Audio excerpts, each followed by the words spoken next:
The reality of the Christian life is not just going through the motions. It's not just play acting. It's not knowing when to stand up and sit down and the right things to say and what not to say. It's not knowing the correct terminologies. It's the relationship that you have with Jesus is everything in the spiritual life. I mean, Jesus this is eternal life. If you want it, there's only one avenue that you might gnosko me. You have to get wrapped up in Jesus. This is not, well, how long have I gone to church and have I paid my tithes and have I... Yeah, you should do that kind of stuff. But that is not the determining factor of Christianity. What's Christianity? It's a person. And it's you getting all wrapped up in that person. And if you have that, woo, you're in. If you don't have that, I'm sorry. You can do all the other stuff. You're not going to make it. It's so easy to have a canned version of the real thing. It's so easy to play act when in reality you don't have any substance within. Can I just freshly poke at you and say, do you have the real thing? Do you have a vibrant, real, passionate intimacy with the living God? Not, well, yeah, I know the right words. I don't care about that. Well, I read my Bible every day. Good. But I don't care. I mean, I care, but I don't care. See, what I would hate, what I deeply, deeply hate, you have these notebooks and you have a whole bunch of information, but you don't have life because you don't have the person. That you don't have intimacy. You don't have... And you've just been play acting.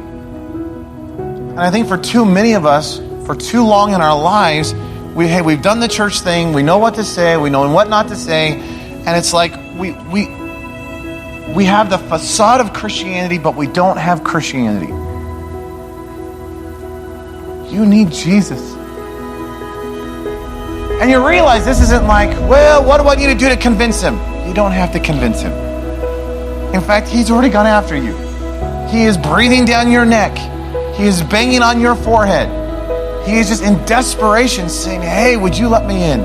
Hey, would you let me have intimacy with you? Hey, would you let me buy you off the seller's block? Hey, I am a bridegroom who is rejoicing over you. Would you let me experience that? Will you just get sucked up into this? And do you know what's interesting about being all wrapped up in Jesus?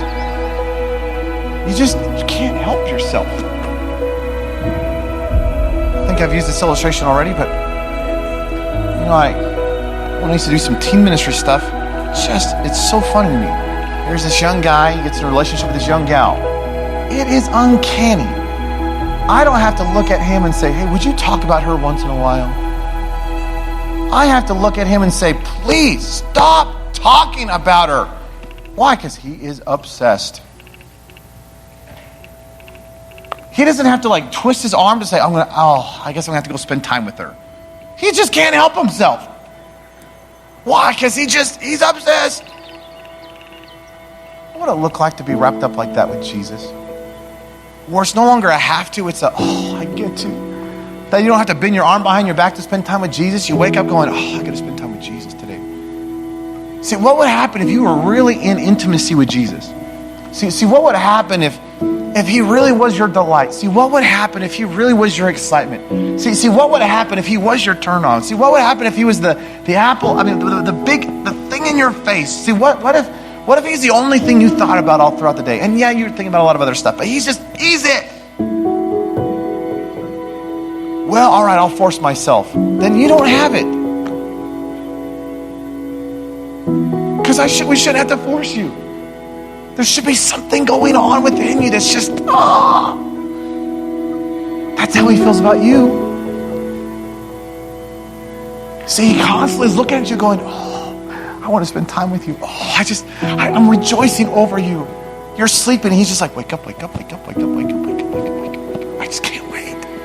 Why? Because he just wants to spend time with you.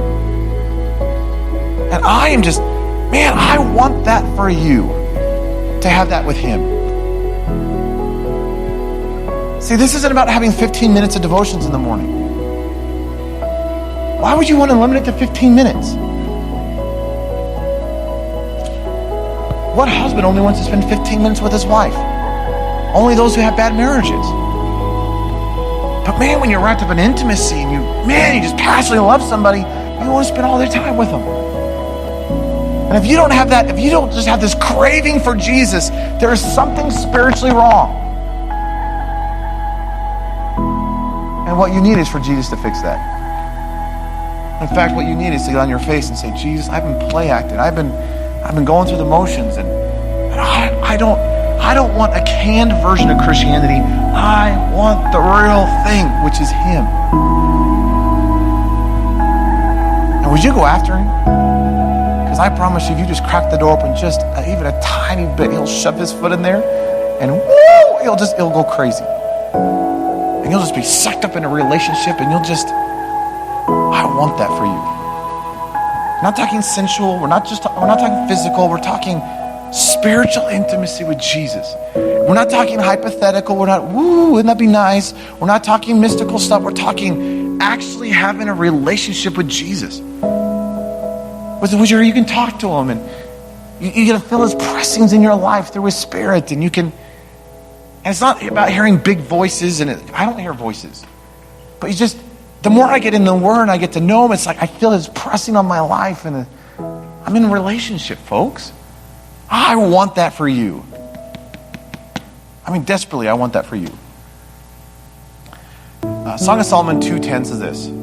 Think about this. My beloved spoke. This is Selima speaking. This is you talking about Jesus. My beloved, Jesus spoke, and He said to me, rise up, my love, my fair one, come away.